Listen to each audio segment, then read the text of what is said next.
Test 2. This is the Ielts listening test. You will hear a number of different recordings and you will have to answer questions on what you hear.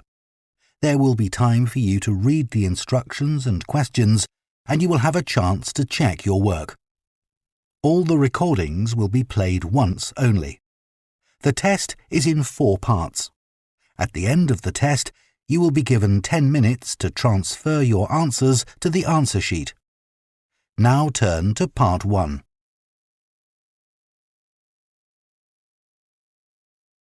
Part 1. You will hear a man asking about voluntary work in the village that he has just moved to. First, you have some time to look at questions 1 to 7.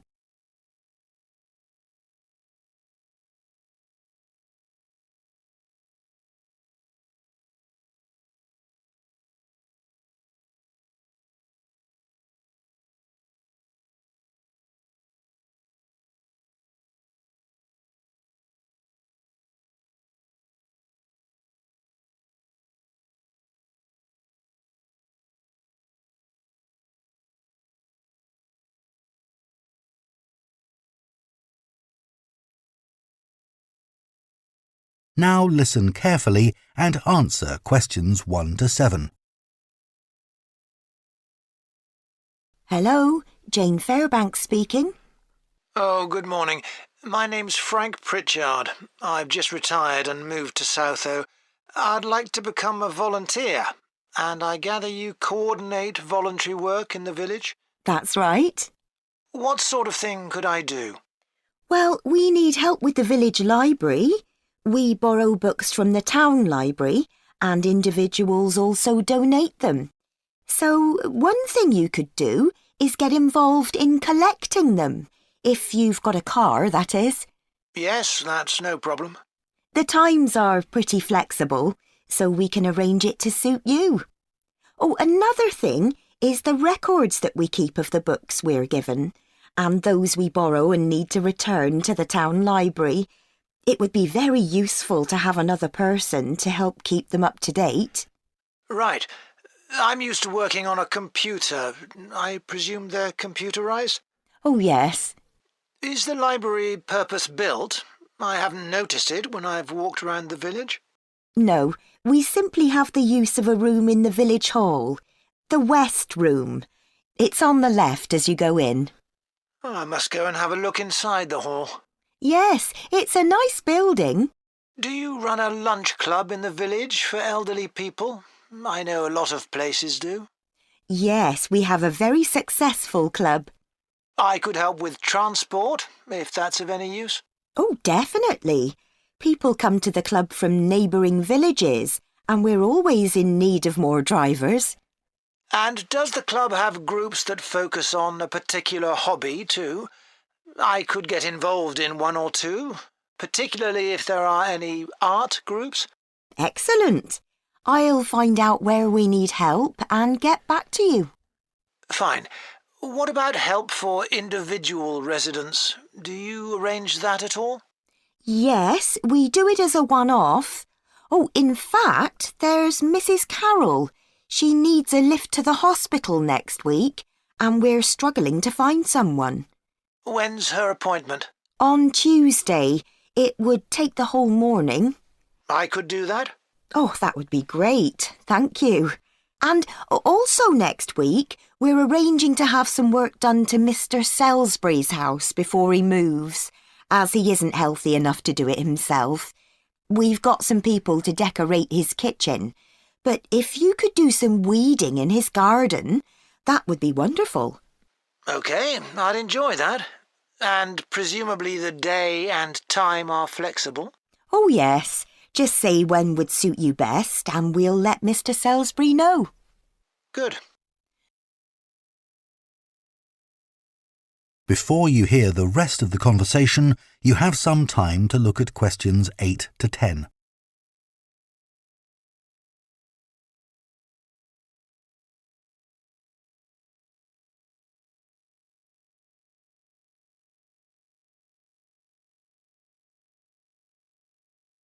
Now listen and answer questions 8 to 10. The volunteers group also organises monthly social events, which is a great way to meet other people, of course. Uh-huh. So next month, on the 19th of October, we're holding a quiz. A couple of residents are great at planning unusual ones, and we always fill the village hall. That sounds like fun. Can I do anything to help? Well, because of the number of people, we need plenty of refreshments for halfway through. So if you could provide any, we'd be grateful. I'm sure I could. I'll think about what to make and let you know. Thank you. Then on November the 18th, we're holding a dance, also in the village hall. We've booked a band that specialises in music of the 1930s. They've been before, and we've had a lot of requests to bring them back. I'm not really a dancer, but I'd like to do something to help. Well, we sell tickets in advance, and having an extra person to check them at the door as people arrive would be good. It can be quite a bottleneck if everyone arrives at once. OK, I'm happy with that. We're also arranging a New Year's Eve party. We're expecting that to be a really big event, so instead of the village hall, it'll be held in the Mountfort Hotel. The... Mountfort. Mountfort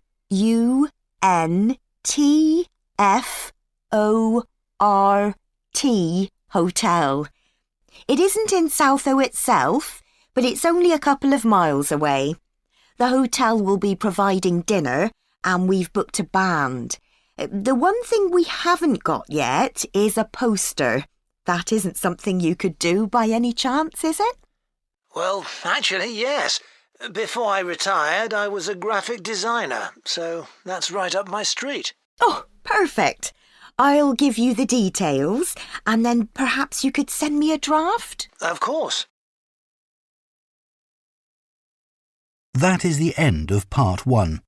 You now have half a minute to check your answers to Part 1.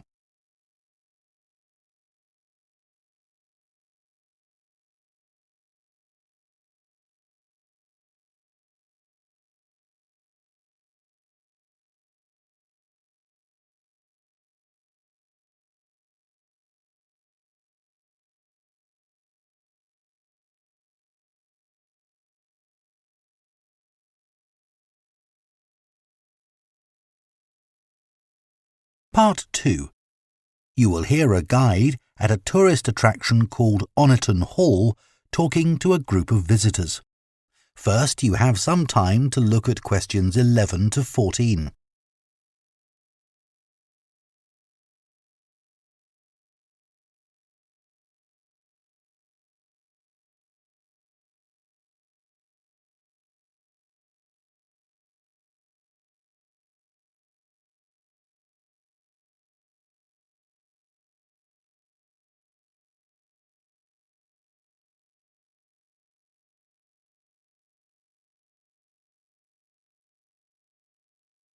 Now listen carefully and answer questions 11 to 14. Good morning, and welcome to Oniton Hall, one of the largest estates in the area. My name's Nick, and I'm one of the guides. I'll give you a brief introduction to the estate while you're sitting down, and then we'll walk round. The estate consists of the house, gardens, parkland and farm, and it dates back to the 14th century. The original house was replaced in the late 17th century, and of course it has had a large number of owners. Almost all of them have left their mark, generally by adding new rooms, like the ballroom and conservatory, or by demolishing others. The farm looks much as it's always done, although the current owner has done a great deal of work to the flower beds. In the 17th century, the estate was owned by a very wealthy man called Sir Edward Downes. His intention was to escape from the world of politics after years as an active politician, and to build a new house worthy of his big collection of books, paintings and sculptures. He broke off contact with his former political allies and hosted meetings of creative and literary people, like painters and poets. Unusually for his time, he didn't care whether his guests were rich or poor, as long as they had talent. Big houses like Oniton had dozens of servants until the 1920s or 30s, and we've tried to show what their working lives were like. Photographs, of course, don't give much of an idea, so instead, as you go round the house, you'll see volunteers dressed up as 19th century servants going about their work. They'll explain what they're doing and tell you their recipes or what tools they're using. We've just introduced this feature to replace the audio guide we used to have available. I see there are a number of children here with you today.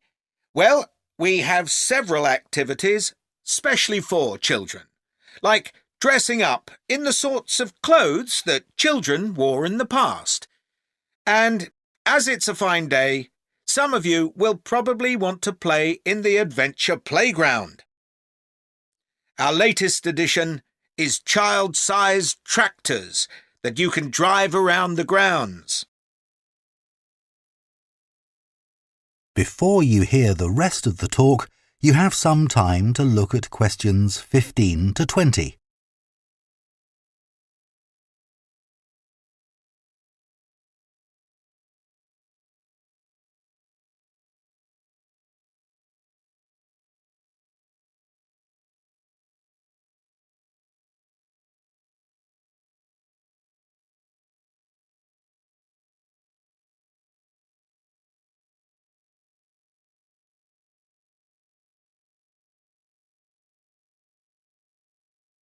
Now listen and answer questions 15 to 20.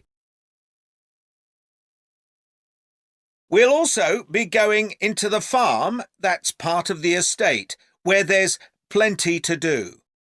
Most of the buildings date from the 18th century, so you can really step back into an agricultural past.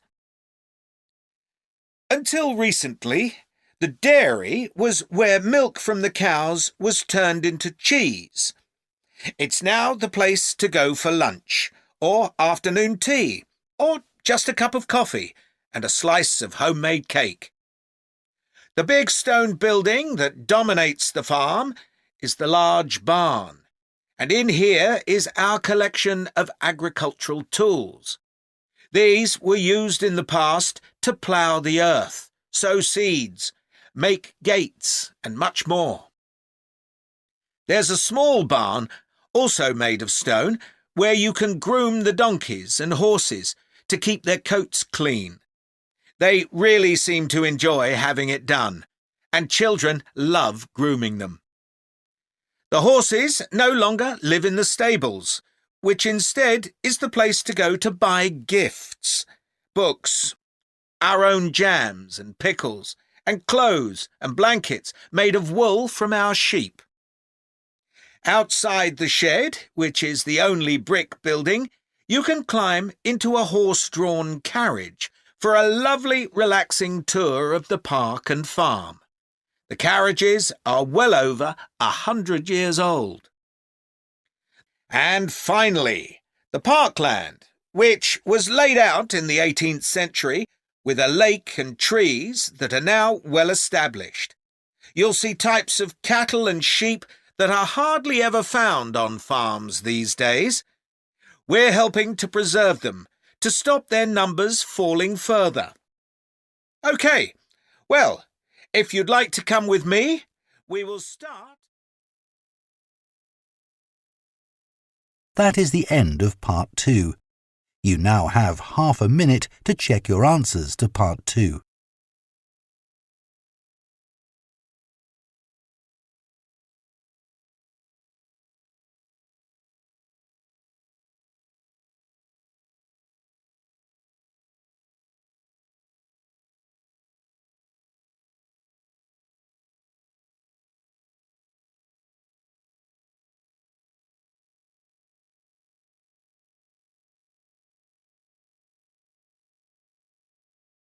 Part 3. You will hear 2 theatre studies students discussing stage and screen performances of Shakespeare's play Romeo and Juliet. First, you have some time to look at questions 21 and 22.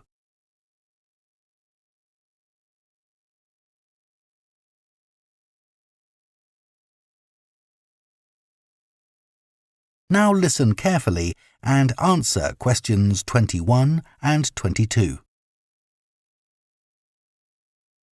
Did you make notes while you were watching the performances of Romeo and Juliet, Gemma? Yes, I did. I found it quite hard, though. I kept getting too involved in the play. Me too. I ended up not taking notes. I wrote down my impressions when I got home. Do you mind if I check a few things with you, in case I've missed anything? And I've also got some questions about our assignment. No, it's good to talk things through. I may have missed things too. OK, great. So, first of all, I'm not sure how much information we should include in our reviews. Right. Well, I don't think we need to describe what happens, especially as Romeo and Juliet is one of Shakespeare's most well-known plays. Yeah, everyone knows the story. In an essay, we'd focus on the poetry and Shakespeare's use of imagery, etc., but that isn't really relevant in a review. We're supposed to focus on how effective this particular production is. We should say what made it a success or a failure. And part of that means talking about the emotional impact the performance had on us. I think that's important. Yes. And we should definitely mention how well the director handled important bits of the play, like when Romeo climbs onto Juliet's balcony. And the fight between Mercutio and Tybalt. Yes. It would also be interesting to mention the theatre space and how the director used it, but I don't think we'll have space in 800 words. No, OK. That all sounds quite straightforward. Before you hear the rest of the discussion, you have some time to look at questions 23 to 30.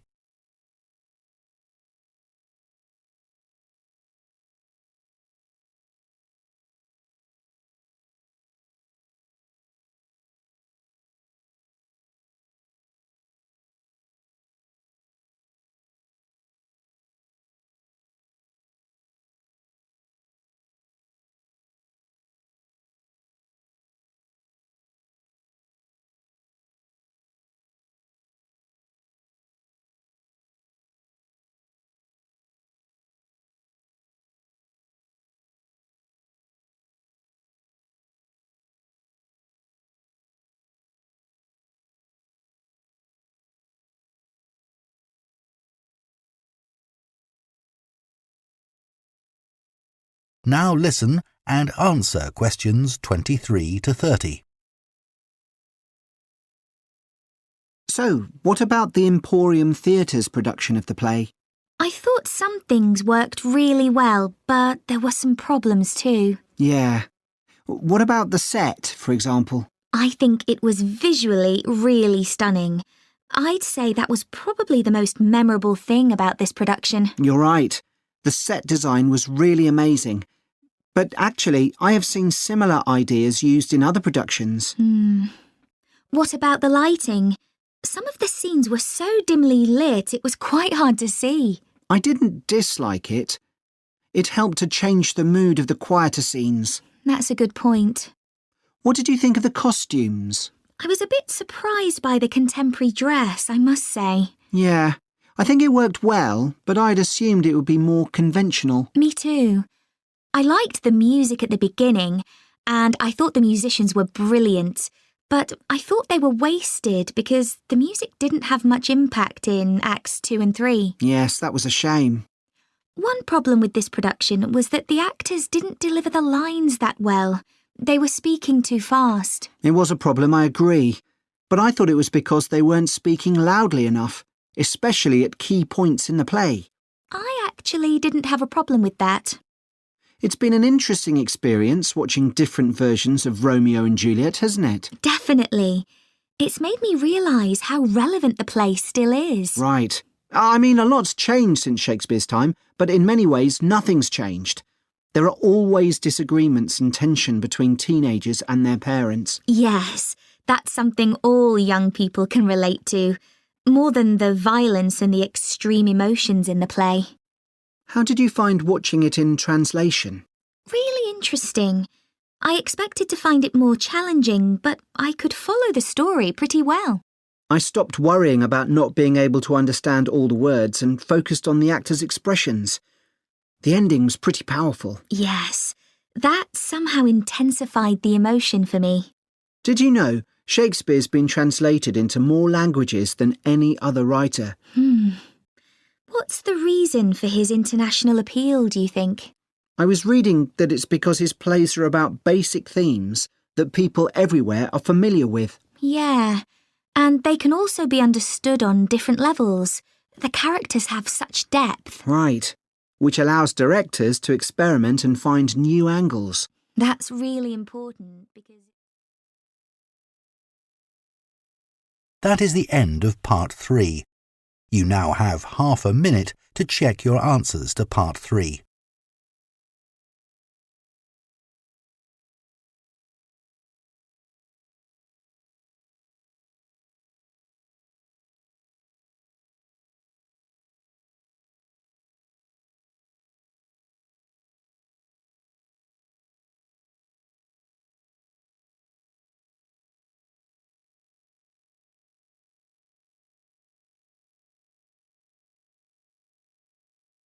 Part 4. You will hear a lecturer on a languages course talking about the impact of digital technology on Icelandic, the native language of Iceland. First, you have some time to look at questions 31 to 40.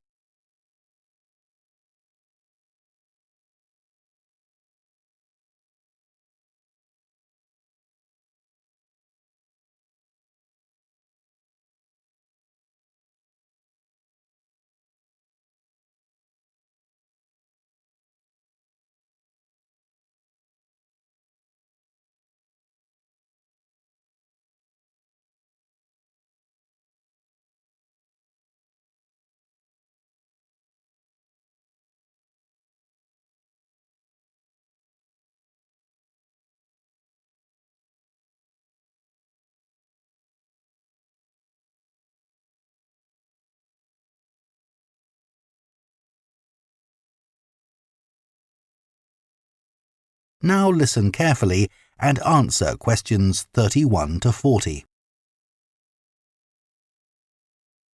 Right, everyone, let's make a start. Over the past few sessions, we've been considering the reasons why some world languages are in decline. And today I'm going to introduce another factor that affects languages, and the speakers of those languages, and that's technology, and in particular, digital technology. In order to illustrate its effect, I'm going to focus on the Icelandic language, which is spoken by around 321,000 people, most of whom live in Iceland, an island in the North Atlantic Ocean. The problem for this language is not the number of speakers, even though this number is small, nor is it about losing words to other languages, such as English. In fact, the vocabulary of Icelandic is continually increasing, because when speakers need a new word for something, they tend to create one, rather than borrowing from another language. All this makes Icelandic quite a special language. It's changed very little in the past millennium, yet it can handle 21st century concepts related to the use of computers and digital technology. Take, for example, the word for web browser. This is vafri in Icelandic, which comes from the verb to wander. I can't think of a more appropriate term because that's exactly what you do mentally when you browse the internet. Then there's an Icelandic word for podcast, which is too hard to pronounce, and so on. Icelandic, then, is alive and growing, but, and it's a big but, young Icelanders spend a great deal of time in the digital world, and this world is predominantly English. Think about smartphones. They didn't even exist until comparatively recently, but today young people use them all the time to read books, watch TV or films, play games, listen to music and so on. Obviously, this is a good thing in many respects because it promotes their bilingual skills. But the extent of the influence of English in the virtual world is staggering, and it's all happening really fast. For their parents and grandparents, the change is less concerning because they already have their native speaker skills in Icelandic. But for young speakers, well, the outcome is a little troubling. For example, teachers have found that playground conversations in Icelandic secondary schools can be conducted entirely in English, while teachers of much younger children have reported situations where their classes find it easier to say what is in a picture using English rather than Icelandic. The very real and worrying consequence of all this is that the young generation in Iceland is at risk of losing its mother tongue.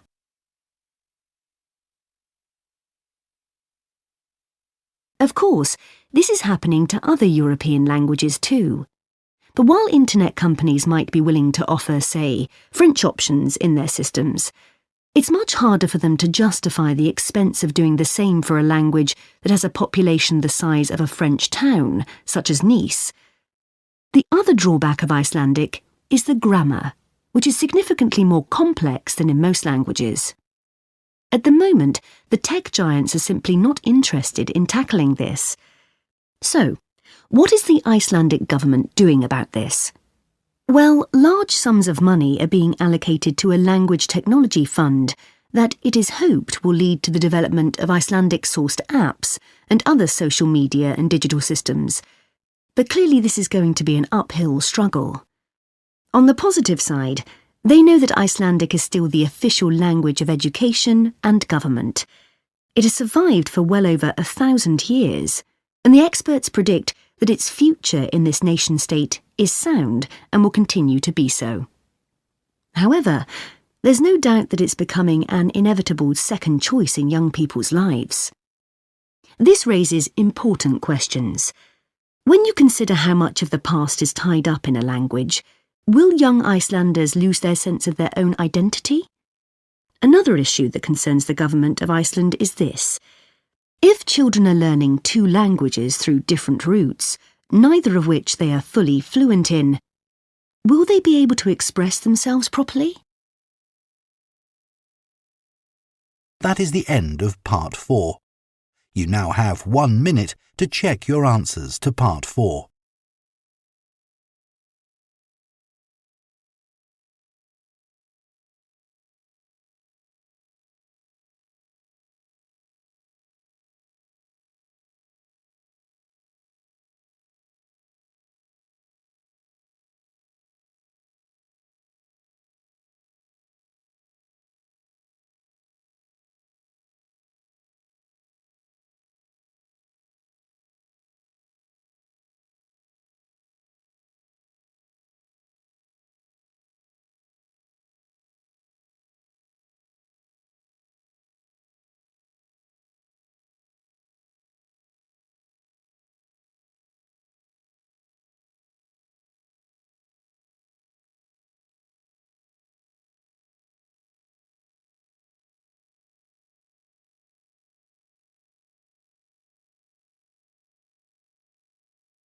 That is the end of the listening test. In the IELTS test, you would now have 10 minutes to transfer your answers to the answer sheet.